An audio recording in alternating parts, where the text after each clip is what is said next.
welcome to another episode of Azania in Therapy with your host, Thabang Tlaka. Today, I've got an awesome guest, a wife, mother, clinical psychologist who serves with her husband as resident pastors. She is passionate about family and black consciousness. Ladies and gentlemen, welcome Thandazile Mtetwa to the show. Thank you. Drum roll. How are you though? I'm good, Thabang. Thank you for having me on your show. Yes. Thank you very much. And I usually start with I don't know where the conversation will go. Yeah. But I'm looking forward to it. There are things I want to discuss. But I always know when people talk, there are things that come up, and then so I'm excited for where the conversation will go. So let's start with the exciting news, right? Yes. So you wrote a book. You and your husband have a beautiful story to tell. Yeah. Do you want to start us off there? Well, I personally am not an author as such. I was actually writing about this to say, can I add author to my name now that there's a book? Of course. We were graced that this year it was our 20th anniversary in marriage. But you look so young. Oh, thank you. So we thought, let's put down not what to do, but what we've learned along the way. We also get very vulnerable in the book because we do write about mistakes, but the aim of it was really just about saying, here's our journey. Pick something that works for you from it, and question what you want to question. Let's talk about it, you know. So that was the thinking behind to say, especially at this time where we feel like marriages are frowned upon. We thought let's put it out there and let people glean what they can from it. Beautiful. I like the approach because I like stories, and the fact that you tell your own story, that people can learn from the story. So your approach is not like, hey, this is how you do it. Yes. Your story is more like, this is what you've been through. This is where we kind of did well. This is where we struggled. Learn something from, because it's worth looking at and learning.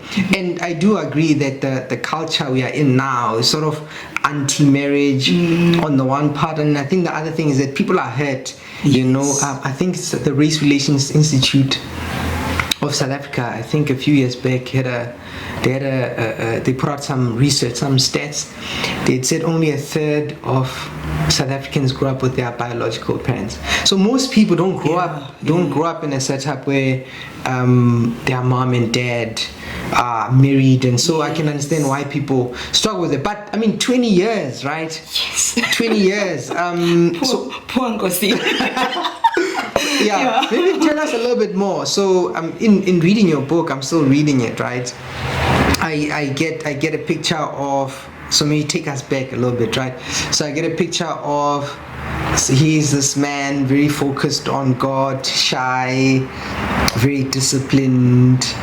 Here you are, also with your own story about you didn't want to get married, right? You're not interested in that. You stay with your. I was falling into those stats. You were going into those stats, right? You just wanted to take care of children, and So how does this young man, focused on God, who calls you to, I don't want to spoil the book, but he proposes in a way, in a very direct, anxious way.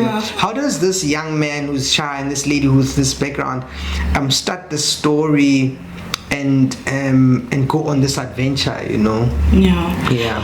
I think I would say, actually, if you read the story from the both beginnings, because you tell it. It's nice because you tell it from in your own ways. Our own ways. What was happening on his side was what was happening on my side. But the common thing between us was the fact that we didn't want to miss God in anything.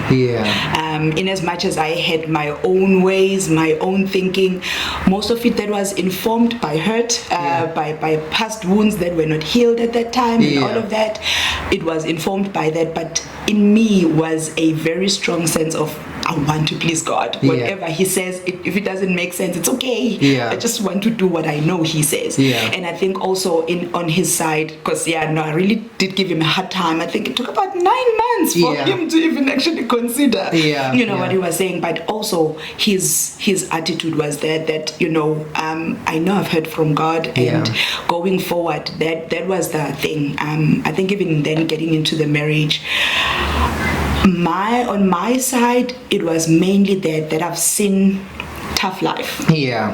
I've lived in a unstable home, to put it mildly. Maybe too, for those who are not, maybe just a little bit, because you don't want to share too much about you. But when you say tough life, what do you mean?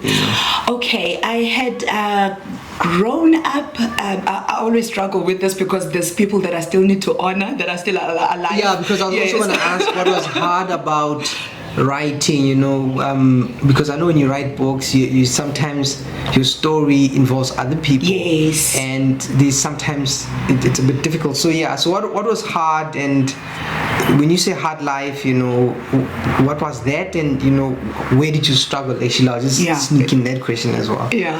Okay, so I think it was a combination of a number of things. First, being a child born out of wedlock, and my mother gets married, but the marriage there doesn't really work well. So my dad was quite abusive. But as well, not living in one home, but I was living with my stepdad at some time, and then finally living with my uncle. So that sense of belonging, never really attaching to anyone. You'd know about the attachment theories and whatnot. So one then lived a life of depending on herself most of the time for emotional needs. There were people that were carrying around, but you sort of knew that it's not going to last. You're not going to be here forever. So find a way. I need to just brace myself, because you're going to leave in any case. Yes, let's enjoy it while it lasts, because it's not going to last. So then having seen as well my mom's life, then I was like, I'm not going to do that. It's better for me to just not get married. But because of the pain that I was already aware of in terms of children, then my heart was already drawn to children like that. So when I'm talking about tough life, that is just the highlight of instability a little bit, and just not having a smooth road, right? Then but what also helped is that, so you moved to you lived with your uncle. You said, and then you got to see a different picture of marriage. And what was that like? What struck you? What made you, what was different? What made you kind of think, oh, this isn't so bad? I think it was the peace that prevailed in that home. It was a stark contrast to what I was used to. I had lived with them, because I think in the whole situation of what was happening, my mom would take me to boarding school. So I went to, I think, a total of 7 schools generally, being changing schools like that. But I also went to boarding schools as well, sort of to take me away from what is happening at home. But then when I got to my uncle, who sometimes would take care of me when I'm in boarding school, but to actually live with them on a day-to-day basis, it was something quite different. Because then it was just a peace to wake up and you're not scared. And wake up and there's no yelling that's unwarranted. Actually, there was no yelling. If you did something wrong, you would be called, sit down, listen, you shouldn't have done this and this and this and that. Next time do this. So the yelling and that constant fear, was not there. But also between them, which I go a little bit deeper into the book, is the whole issue of their own relationship, where you saw what we now frown upon. I think the whole thing of submission. You have a chapter about that. Because I think I was blessed in a sense. I'll refer to the Bible quite a lot. I'm glad that you did mention that I'm a pastor, so I'll refer to that. So the Bible quite a lot. But when the Word of God says what the enemy had planned for my destruction, God turned it around, for my good. The fact that I had these extreme experiences, for me, it exposed to the worst of the possibilities and the best of the possibilities. You know. So I was able to make decisions based on that, to say, okay, I've seen the worst, and now I'm seeing something different. So in terms of submission, going back,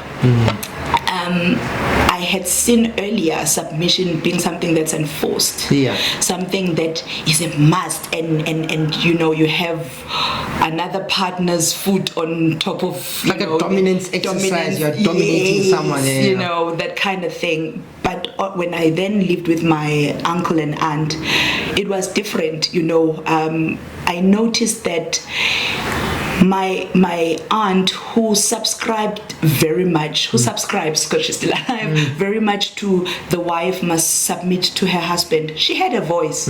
She was able to advise, give advice, give thoughts, and maybe question certain things that she didn't really believe, you know, should be the way that is taken.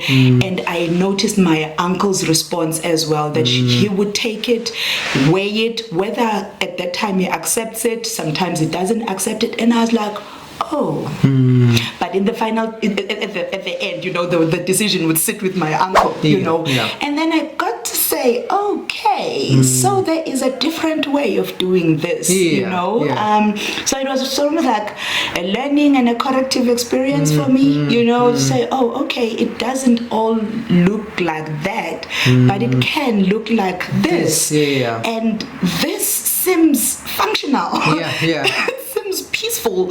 It seems, you know, and even after maybe even a disagreement of some kind, you wouldn't get the sense that now they're like sulking and are not talking to each other and things like that. And so for me, it changed the way that I viewed marriage. I see. Then. I mean, if you spoke to somebody now who's like, you know, I'm an advocate for women empowerment, and what you're talking about is men have their feet on women's necks and things like that, do you have like a metaphor of explaining what submission is? You know, when you think about it, how do you normally explain it? Or when you sit with, you know, brides to be, you know, in your view, like if we could unpack that a little bit, what is submission? Is like I asked my wife the other day, we were talking about the head of the family. I asked her, so what's the difference? What's the head of a family? So we're laughing about it because we had watched something, but I think it's a question that, you know, might help people if we explore a little bit. So by submission, for you, what does that mean? Because you describe how you saw this dominant style, you saw how you know, the wife's voice was considered. But maybe to say a little bit more about that, when we talk about submission, what are we talking about?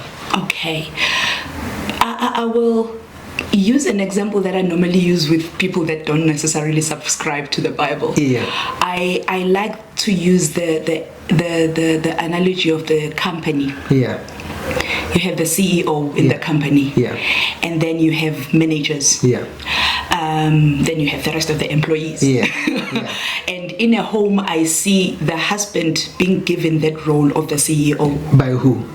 By God. I think I can't run away from that. You know, I'm just clarifying it so that you say it straight. You know, by God. Because, you know, since you're going that way, let's just go there. Because I mean, we are fine here. You're welcome here because I mean, you're a psychologist, you're a pastor, and so feel free to speak your mind. You speak everything that comes to mind. All right. You look at how God did things right from the beginning. Creates man first.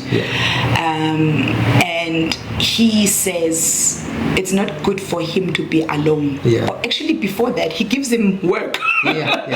Gives him work, tend the garden, give identity to animals, name them, you know, because whatever thing is called, it became that. So he gave identity to animals, basically giving him charge over everything. But if you go back a little bit as well, you will realize that he only did that only after creating them both, men and women, giving them the same authority. But in terms of the task, the man is given to say, tend the garden, look after things, give them identity and all of that. And then he says, it's not good for a man to be alone. Then he brings the wife. He doesn't, and he says he brings the wife as his helper. You know, I know sometimes we say about all these things about, I'm not a helper, because we're looking at the helper as something that's inferior. Yeah, because we've got a different connotation of what helper is. Yes. Yeah, as opposed to helper isn't the Holy Spirit helps. Yeah. And I normally say, you know, Thabang, if you want someone to help you pick this table, you're not going to get someone inferior. You're not going to get someone who's weak. You want someone who's strong enough to help you carry the table. So there is no inferiority in being a helper. Instead, it says, I'm an equal helpmate. This person has been given the mandate, and the buck stops here, because after the fall, God doesn't ask Eve. He asked Adam, where are you? Because it's you that I have given to lead this. Same thing as in companies. The CEO cannot blame the managers and say, I tried everything I could, but these managers don't listen to me. You know, so in as much as we all want to frown upon this head and submission thing, I feel like if we knew the responsibility that sits with the head, we would actually say, you know what? I'm fine with that role.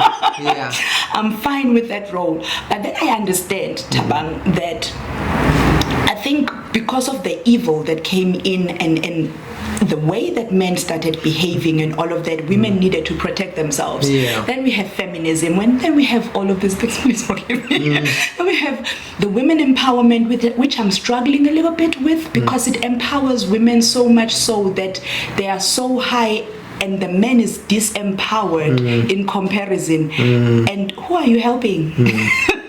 And this person that was meant to be the head is no longer the head, and so he forcefully brings his innate leadership, you know, and so it's quite imbalanced in that sense. But I understand how it came about, why it was necessary. It's just that human interventions will always be faulty. So what I understand then, you know, it's not like, so there's this idea we have about helping, but it's not help in a demeaning sense, but you want there's somebody who's, the buck stops with this person, but you're equally participating in this creation of a beautiful union, right? And I don't know if you've read this, but I think it's John Maxwell, right? He's got this idea about, I think he wrote a book called 360 Leadership. I'll tell you why I'm going this way. So he wrote this book called 360 Leadership, and then he says the reason he wrote the book was that, so he'd go from company to company, and he found that when he talks to the managers would say, yes, you know, we get your concepts, hey, but the CEO or whoever's in charge, you know, we're like eagles being led by chickens. You know what I'm saying? So like we wanna fly, but you know, but this person's making it out. So, and in a similar way, I mean, I've heard women struggling with, like, you know, I want to do things, but this person who's supposed to be the head is like slow, is like, you know, so that and submission, you know, what are your thoughts around that? You know, when somebody's in a position where it's this woman who can do things, but she's sort of with this gentleman who's just, you know, not fast enough, or not driven enough, or not decisive enough, and then she feels like, then I have to take over because my husband is not coming to the party. What are your thoughts about that? In a normal company situation, what would happen if a manager was to override the CEO?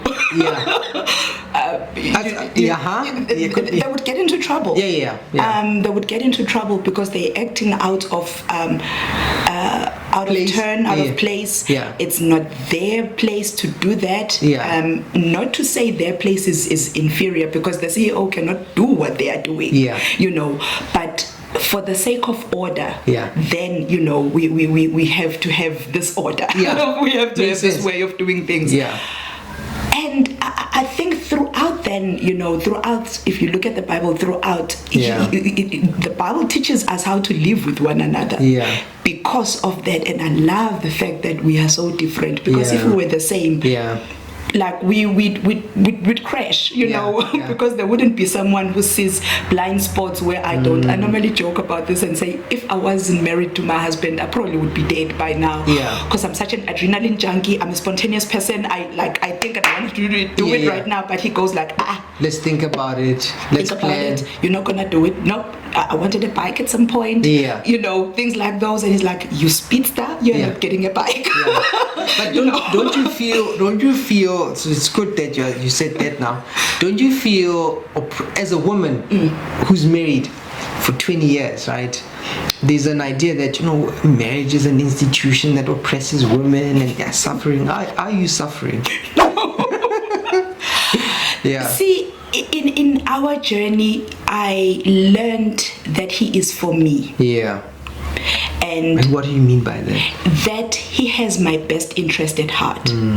I know this does not run for all marriages. You know, you have like quite egoistic husbands, but which is another story, because then we need to have sessions of dealing with men to say, hey, this is how, you know, you are expected to be, you know, in a marriage. But in my case, there were times when I felt like, seriously, you know, but I think as we journeyed and I started seeing how he was towards me, and the fact that actually the more I submitted, the more leeway I got. The more I submitted, the more he left things to me, and the more he sort of trusted me, because I'm willing to submit to his leadership. I'm willing to acknowledge that leadership, and so he said he gives more of the responsibility, because he knows that we are of one mind. I see. I think that maybe some of the problems emanate from there, that we are two beings in a marriage, but we are not of the same mind. We are still pulling for individual agendas, if I can put it that way. So there will be those individual agendas, as you read in the book. There's times when we are studying and the one has to stop a little bit while the other is progressing. But at the back of our minds, we know that while the other is progressing, the whole family is progressing. We are all one in this thing. So I think maybe as well, it's the mentality that we have towards the institution itself of marriage, to say, when we are together, when we are married, what is this about? What are we doing? I like what you're saying there, because I mean, you just reminded me of, so when I do couple therapy, one of the things that I find would come up, or what I wish couples knew, is almost that, because people tend to think it's a win or lose situation, but I often remind the couples that, remember, there's my way, there's your way, and there's our way, the way we're gonna do it, you know. And so what you're saying is, when you have a mind, or what does Shakespeare say, let me not to the marriage of two minds, right? So if the mind is one, then you even your partner is disagreeing with you, or they have a different view, you understand in that, no, it's not because they are trying to pull rank or dominate me, but it's because they have the best interest, you know. Because I find that then some couples struggle with that. It's like almost like a competition. So you studying, you're getting ahead, but I don't trust that this getting ahead of yours will benefit me. Because you're probably going to stab me in the back, get a girlfriend, leave me, and so as you are doing that, I need to make sure that I'm also okay. So that's an important thing you are pointing at, that the fact that you guys agree, therefore then you can decide, okay, who does what first, right? So no, that makes sense to me.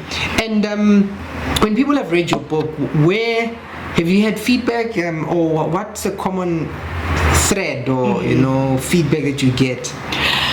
Well, the few that I can remember right now, a few young adults that said the way they view marriage is different. After reading the book, they are not so closed up to it, because I think they were quite negative, and this is in a church space, you know. They were quite negative about it. They didn't believe it works.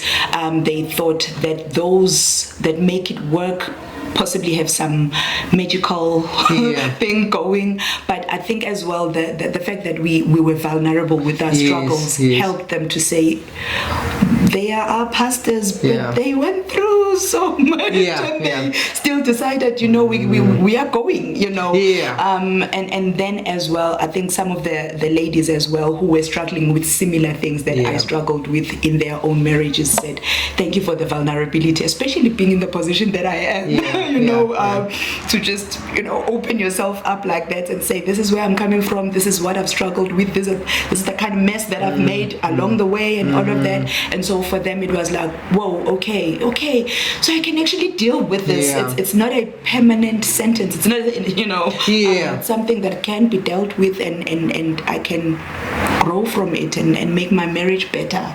So that's the kind of feedback that one has gotten. I suppose the thing about how we connect when we are vulnerable, then we connect better. Which is, I find, when somebody's either in leadership positions, people tend to put them on a pedestal, and I think what you've done in the book is like you humanized yourself, and therefore you made something accessible to people. That's like being brave, right? Now with just your marriage, 20 years, I wanna ask about parenting, but before I go to the parenting, what are your observations with what people are struggling with now, generally, in terms of marriage? What do you think people are missing, or what do you, as you work, as a pastor, as a therapist, what do you find that people are struggling with? I think it's commercializing relationships. What do you have? What are you bringing on the table? And funny enough, issues of control are so attached to that. Issues of whether the other will be dominant or not, whether the other will feel secure in this relationship, also ties very much to that. What did I bring to the table? Hey, I brought so much, so you're going to hear from me. So I feel like relationships have been commercialized quite a lot, and I can understand the times that we're living in. They are tough, and maybe also losing sight of why we get into relationships to begin with. Why do we think about marriage? I actually laughed the other time because I heard on this radio station, this lady actually called and said, listen, the reason why I want to get married is for the wedding day. At least she was honest enough. She was like, I want the dress, I want the cake. The rest after that we can live separately. I don't care. I just want the hoo-ha of the wedding dress and the pictures and all of that. The event. The glamour. After that we can go our separate ways. We don't even have to sign anything. Just marry me. Have the ceremony. So I think we have veered off from, actually not even just the Christian way of doing relationships and marriage, but even the cultural. If you think about how revered culturally marriage is, so I think we've moved away from wanting to build a legacy, wanting to leave an offspring that will build a community that will, I think we're quite individualistic at this point in time. What am I getting out of this in terms of looking further from than us? In terms of being generational, we are not there. But I think for me, commercialization is the big one. It's a big one. I agree. I mean, I can see the difference between people focusing on the marriage and the wedding, right? So people spend so much on the wedding, this elaborate event, but people don't necessarily make the time, say, to go for premarital counseling, to almost work on the relationship. Like, okay, we're going to come into this union. What is it about? Let's talk about where we come from and where this is going. People don't invest in that. It's almost as if there's more an investment on the way the thing looks instead of what it is, what it's for. And so I can agree that it's more like, in fact, there's also, I don't know if you're aware of it, but I know that when they joke, the sisters, the nurses, they'll say men would typically say, find a nurse, because she's going to take care of you, because she's got a government pension, or if you divorce her, you are sorted out. I don't know if you've ever come across such a thing. No. I mean, it's a thing that people actually marrying people for pensions. I've seen it enough, observed it enough to know that it's a thing that people actually want government employees. Yeah, because they've got a pension. And when people when we talk with colleagues, and they'll mention things of that nature that actually that's what people do now, So I can see the commercialization. Yeah. So you mentioned earlier, you said it's the commercialization, even the cultural, we are moving away from that. And when you said that, I thought, yeah, you also think about Black consciousness and that. And so what are your views? What do you think about Black people and what we are conscious to? I love Black people. Yeah. This one is very one of the very close to my heart topics, because I think it touches our very being, who we are. Recently, I came across. I was remembering it now, but it's running away. The famous trial, of Steve Biko and his friends. And for some time, when we think about these things like colonization and apartheid, we are almost drawn to wanting some sort of justice, some sort of vindication, maybe some sort of admission from them or from the white people, the to say oppressor must agree that you've oppressed us, and agree that they have white privilege and all of that. But I've always been bothered by what we think of ourselves. That even when that doesn't happen, if we think of ourselves to be who we really are, we're not gonna need that. I'm think about our spaces in therapy. Sometimes a person comes in and they don't have a perpetrator, of whatever has happened to them, to affirm, to apologize, but you empower the victim. You empower the person that's sitting in front of you. And I think that's been my cry, to say, all of these years, actually centuries,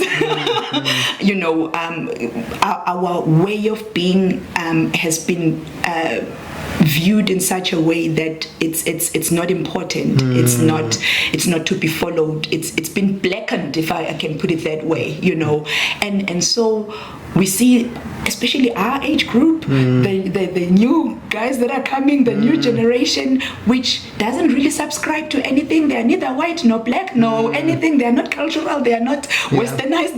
They're just finding their way. And my heart is in that. Can we just remember who we are as Black people? And I think there's so much intelligence, there's so much virtue, there's so much values that we carried, in our customs, in our way of doing things, that kept a lot of things at bay for us, but through the systems that in any case were meant to do that, they eroded our minds for us to be thinking that our ways of doing things are inferior and all of that.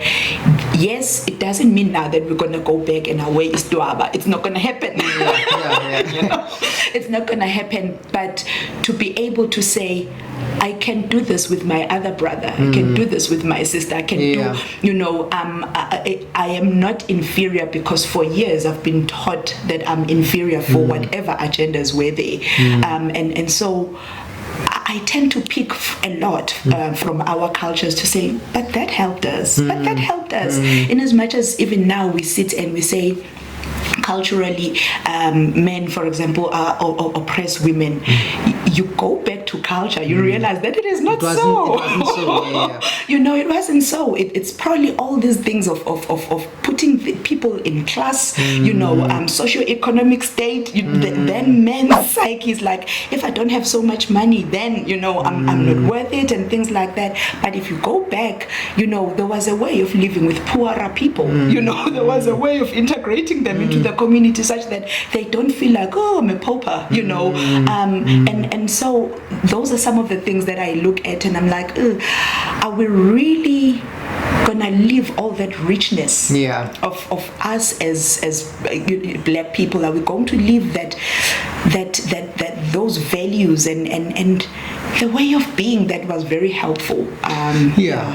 So I think it is quite vast, but that's when I'm speaking about black consciousness, that's what I'm speaking about. It's not about negating the other, it's not about criticizing, but saying, hey, look into what you have and build on that and believe in it and work on it and you know, take it forward. I mean, when you say that, I wanted to say that's why I started this, you know, and partly why I call it Azania in therapy. You know, it's this context that I do believe as Africans we have a lot to do, and I thought this is, you know, part of one of the ways that we can do it. I think we need to liberate ourselves. And when you're explaining now, I was just thinking about, say, if there is, I suppose, indigenization or decolonization, or whether we focus on building ourselves or focus on where we were hurt.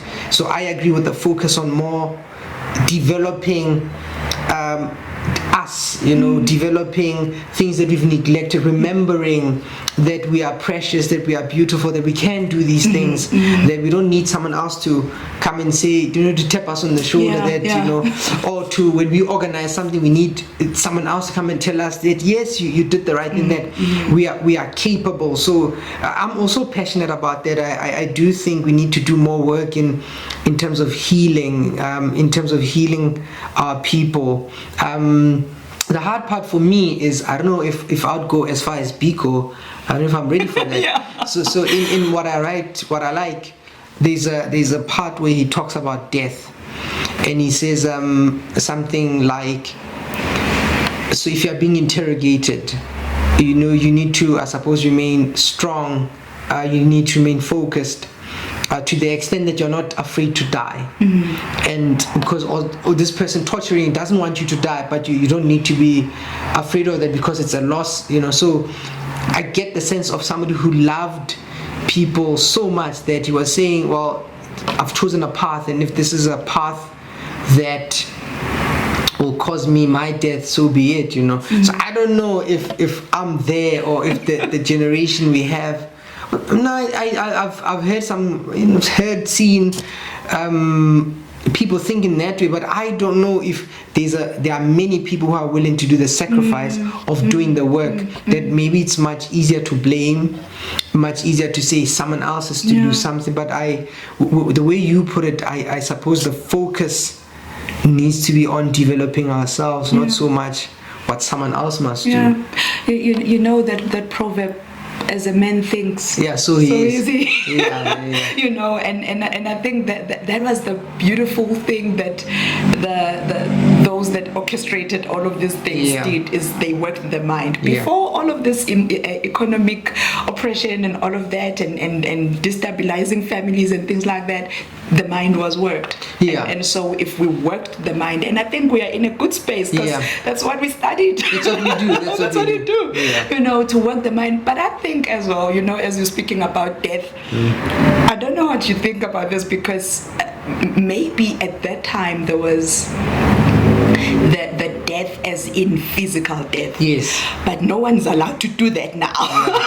But you get the death that is more the attack to your soul, or to the attack to your to who you are as a person. You know, because, for example, we could be having these high thoughts of restoring the way that we were, and the way that, or the ways that we know we have and have been helpful, you know, to us.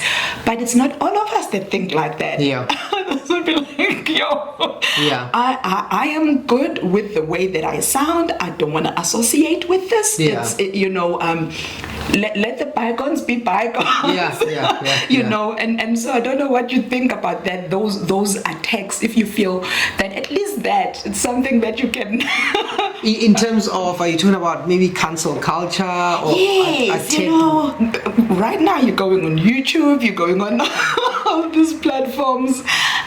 So my view is more like funny we should talk about. So one of the things I'm working on is grief, right? Okay. So before COVID happened, I'd been thinking about grief and death, and because I was disturbed by the number of people who I was seeing, and I think I went through some of my own struggles, about my existential own crisis about what's life about, because I was seeing a lot of people grieving, because some of the places I go and work in, the people are losing their sons. There's a lot of death and murder and crime.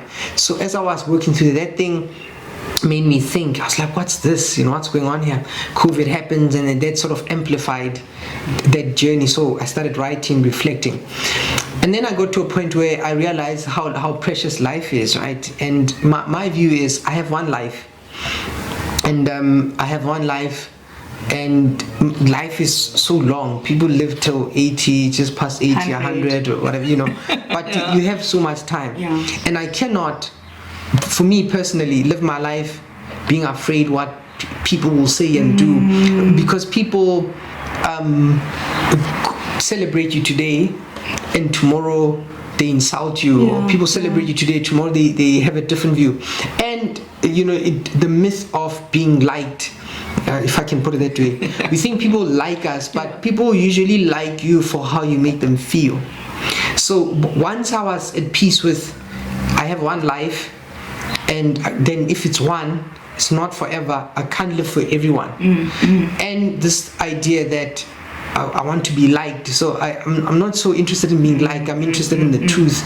So if I'm in a generation where if I speak the truth and the generation turns against me, I'm okay with that. Because I must be able to look at myself in the mirror and live with myself. And so I wouldn't be able to live with myself if I'm someone else, and then I have to go home and mourn and live a life of quiet desperation, as they say. So I'm okay with. I like the essence of things. I like truth, and I would live for that. I would speak that. And if somebody has a problem, we can have a conversation. They can come on the podcast. We can discuss. And but so I'm not too concerned. I suppose the one I must still make peace with is more the physical death. But in terms of what I'm about, what I've come to achieve in the world, I'm not too concerned what people think. Because if I died today, some people wouldn't even notice these people that I'm afraid of. The ones who notice would be my family. And so then I have to I've decided that I want to be an integrated person. I want to be the same person here, outside, in different spaces, where I find many people struggle with it. They have to be split. I'm not gonna do that. So I don't know if it answers your question. I get you. Actually, it's even helpful for me, because like even as we're having this conversation now, I think about some of the strong views that I have. We were talking about where we see women, where I see women in relation to their husbands and things like those. Those are the uncomfortable topics that you go out there and you speak, and you can tell that yes, but then at the same time you're saying, but this is the truth as I see it, and I cannot now just glaze over it when I really believe that our progress is based on acknowledging this. So you want to be a bit more bold. There's one quote that grabbed my attention. I remember when I started studying, I think it was by Aristotle, and he said, I'll paraphrase, it says something like, the mark of an intelligent mind has the ability to entertain an idea and not necessarily accept it. And for me, that's how I think of a conversation. I think I'm okay with, I can actually sit with and have a discussion with somebody I disagree with. And because we assume when we talk we must agree. But what the training that I received, what we received, is more like you learn how to talk about difficult things. And even though we feel uncomfortable, it's not to say that we shouldn't talk about it, so long as we are respectful to each other. But also, please allow me, if I can give you room to speak your truth, and then also allow me, because allow me to speak truth as I see it, and so it can't be like one way where other people have the right to say what they think and someone else must not say, or we must all agree. I don't think that's how things work. I think everybody is responsible for their own soul, if I can put it that, because you must answer for it at the end of the day, you know. So it's more, that's how I look at it. So I think if you believe something is, can we create spaces where I can say this, if somebody has a different view, let's talk about it. If we agree, we agree. If we disagree, then we respectfully disagree. Yeah. Yeah, good way. So that's where I'm now. But speaking about that, then I want to link it to now parenting, right?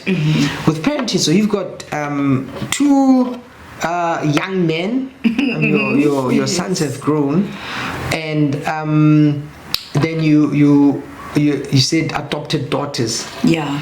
Now we call them inherited. Sorry, pardon me. Inherited daughters. Right? So, but the main idea is that you are parenting people. You are looking after people, encouraging them, building them. Now, they also get to go to schools that were previously not set up for them. Do you ever have conversations about Black consciousness, about identity, about Christ, going into those spaces with them? Sure. Yes, we have, especially for the boys that we raised from birth. They what now? 19 and 17. It's conversations that were had. I think sometimes sitting in front of the TV and things happening, and they would ask what's going on here, why is this, you know. They are two boys that have such an inquisitive mind as well, you know. So basically almost every topic, you know, I remember even things like sex education started also by them, you know, asking questions. And fortunately my training assisted me in navigating those things, not lying to them but give them age appropriate information, things like that. So in terms of then who they are, so I don't know if you know this, but we are quite cultural, quite Zulu. No, with you I picked that up. There's a Zulu-ness. There's a Zulu-ness that I pick up. You know, so we come from a rural community, and we would take them home. They see the homestead where the people don't speak a single word in English. It's like plain Zulu, you know. And how did they navigate that? In earlier years, it was easy because they were with me. I remember, I speak about this in the book, that I stayed with them. So I was speaking only Zulu at home. So they knew Zulu. So when we would go home, it wouldn't be a problem. Until they go to school. Until they went to school. Then problems started. I actually remember their first year at preschool, then I was still very pushing back against the system as well. And they were like, you should speak English to your children at home. I'm like, no, that's your job. My job is to teach them their native language. But then in these conversations, well, because they also grew up in a Christian home, so automatically they grew up with an awareness. That was their natural setting. And then when they went to school, they found things that are different. It wasn't a Christian school, but it was a school that subscribes to Christianity, if I can put it that way. They are not openly, Christian, but as well, through the curriculum they taught things, and there's different religions and this and this and that. And I remember one of them had a very inquisitive mind to say, how sure that this truth is the real truth? Because there's so many things that there are versions. You say this, but there's this and that and that. And how do we know that this is the ultimate? And he came on with questions and how do you know, how do I know that what you say is and I had to go to that place of explaining certain things to him, but then ultimately saying, at the end, all these are faiths. All these are beliefs. It's all about the belief. If you believe that God is God and that you should be saved and accept Christ as your Lord and Savior, it's all in the believing. Even these other ones that you have now met, they also are faiths. They believe what they believe. Yes. So it's all about what you open up yourself to believe. You know, it was a painful experience, you know, because for you or the I think child? For me, because you know, you're thinking your child will just follow My beautiful child will follow after me. Now they have all these questions. All these questions. But I also appreciated the openness that we have, you know, that he could come back and say, but I don't get this. Why do you say Christ is the way? Why not this one? Why not this one? Why not this one? And he would ask, rather than maybe engage in things that I don't know about, and then, you know, then I just find out somehow. So I appreciated the engagement, and at least so that I know, you know, where he stands. As well, because in as much as there are choices, but somehow I think as parents, especially Christian parents, we have that belief that we ought to raise a child in a way that he should go, you know, and that when he's older he will not depart from it. And so when you see a departure from the way, there is that discomfort. You continue to guide. You fortunately, I think even the way that we were parenting, our styles are a bit different, but I tend to have that guiding hand, you know, instead of you're going to do this and you're going to do it because I'm saying so, you know. So his inquisitiveness told me that let him question even what I want him to accept, so that the day that he accepts it, he will know what he's accepting. Because you would have explored it. You know. So, and then in terms of the culture and the race issues, that one is still a bit it's not an issue as such. I think we've accepted their stance. But we spoke about it. One of them was quite aware of some of the times, even the things that would be happening in school, and he would be like, but so and so did the same mistake, and so was not punished with the same intensity. You know, so and so also leaves the book in school, but when it's this particular group, the discipline is different. It's different, you know, and all of that, and we unfortunately had to have difficult conversations with them to say, we are in South Africa. This is the history that we have, and at this time, not all of us are of the same mind. Others are still grappling with it. Others even unconsciously, you know, carry out those prejudices even without them thinking, because it's just somehow innate. If there's anything like that. The setting and the environment, and I mean, that for me is an important discussion, because I think a lot of young people, so you to late teens, you are describing, but I know when people also get to university, you know, they start changing their names. It's like you become aware of the world. I think there's a sheltering maybe when you're a little bit in high school, but what I notice that when people get into varsity, it's like, hey, I'm not John, or I'm Tabby, so you know, you start, it's like now you are confronted by the world and how maybe you're black you are and what you need to do. Okay, now I see then, I suppose in terms of parenting, the approach of, you know, discussing, I think, is effective as opposed to, you know, instructing in a sense. Now, maybe it's a good point to also link it to the idea. So you're a psychologist, you're a Christian, you're a pastor. How do you square the two? Like, do you struggle? Do you ever sit in meetings and that becomes an issue, or you sit in therapy, that becomes an issue? Because people sometimes ask, are you a Christian?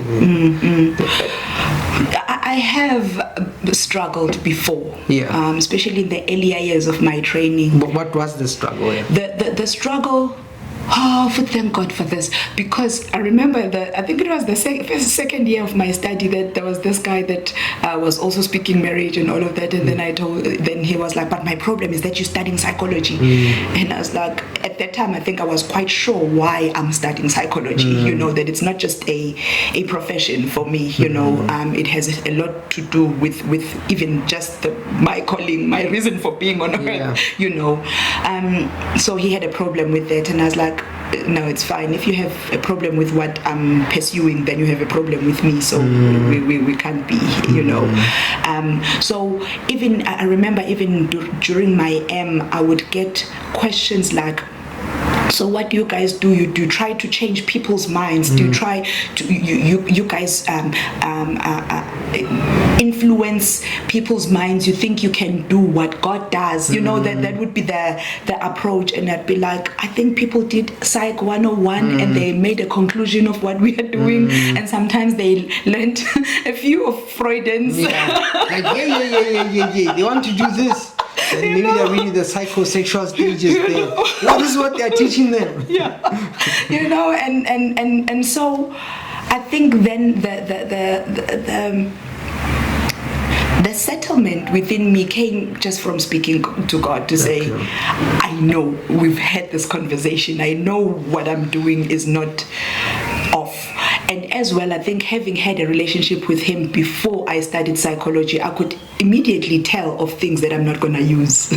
Being when you say having a relationship with God, like you being a Christian, you knew when you enter the profession, like certain theories or approach, you said, no, I'm not. So you sort of filter your training through the lens of God. Okay, through a biblical view, you know, that this is not going to work, this, or not that it's not going to work. It's not what I can use as a child of God. Take for example even something that as simple as the system's approach to family therapy. There are certain things that in the provocation, in the way that you provoke the family, that I will never do. Out of respect of the family, especially if there's a man and you know, and there are certain things, because I'm first and foremost informed by the Bible and how to treat people, that in as much as it would have worked in general settings, but I'm the tool here. I'm the tool here, and the kind of tool that will not do that, you know. And so I filtered throughout, you know, which I think, sorry to veer off a little bit, which I think we filter throughout. You know, if you think about us as black people, if you sit there and you're sitting with a 50-something-year-old woman, you will not just call them matapelo. No. Like something in you just feels wrong. It feels calling people by their names, and it's just like I wasn't raised that way. You know, so your upbringing, your race, your culture already influences how we do therapy. You know, and how we engage with people in therapeutic spaces. So it was the same thing as well. But I think with Christianity now, I actually am so grateful that I have both, because it's almost like I have the Bible in a coded form, which tells me about people. Do not be anxious, you know, love your neighbor, be patient with one another. And psychology sort of unpacks it, you know, how it goes into depth. How do you do it? How do you get to a point where someone has wronged you and inflicted so much trauma on you? And how do you get over that such that you live a free life? You know, so for me, they are just there's a nice blend. I like what you're saying. So once I remember I got invited to a particular church, a certain denomination. I don't know how to describe it, but they go to church on a specific day. Then I went there to give a mental health talk. I was going to talk about depression. So when I got there, I mentioned that, okay, I'm a psychologist, but I don't particularly, go to this church. And the mood in the room changed, and I felt, I felt I'll never do this actually, So I get this is that when you go to academia and you believe, you're almost like a fool.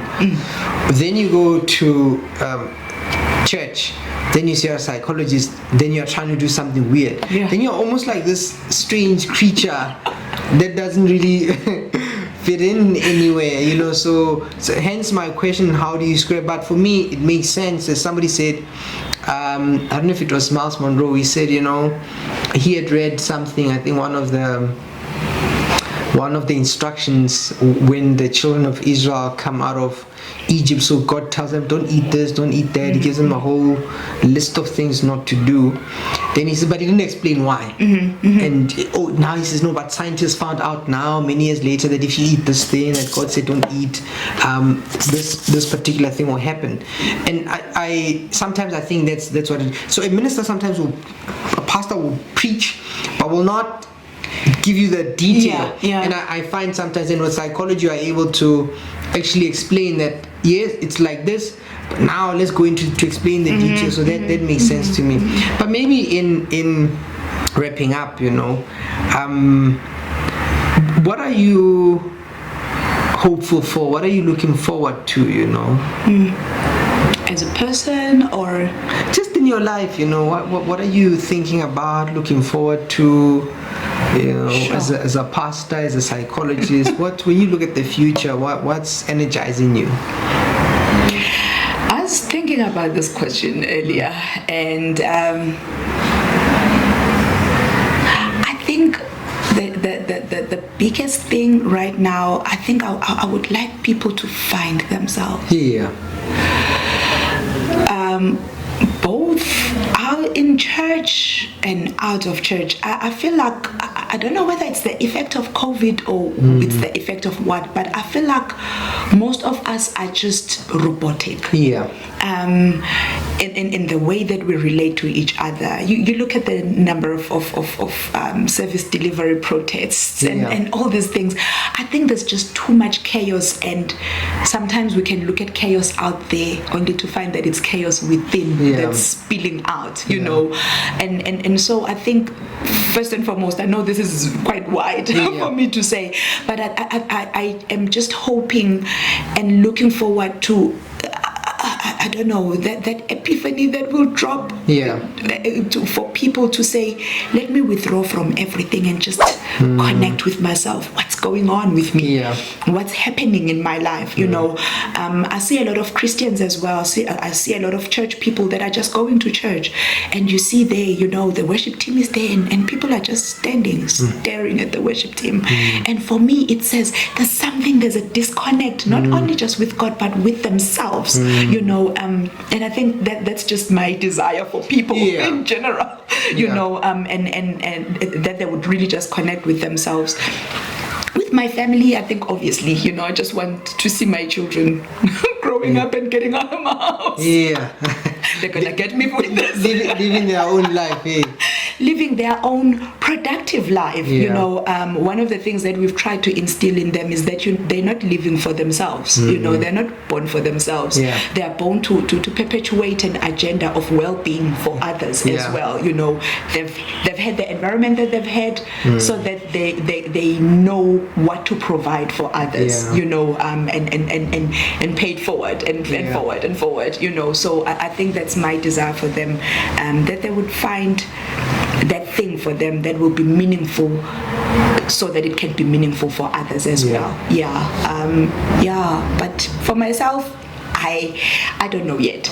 This is beautiful, because I know you now. You've got a few places where you do your private work. So I look forward to that on your behalf. You know, that you get busy, that the people who need to come to you, and that you just continue helping people with their minds. Thank you for the conversation. Thank you for coming through. You're always welcome, you know. So we'll keep soldiering on. So the door is always open. Absolutely. But otherwise, lovely conversation. Thank you. It was great being here.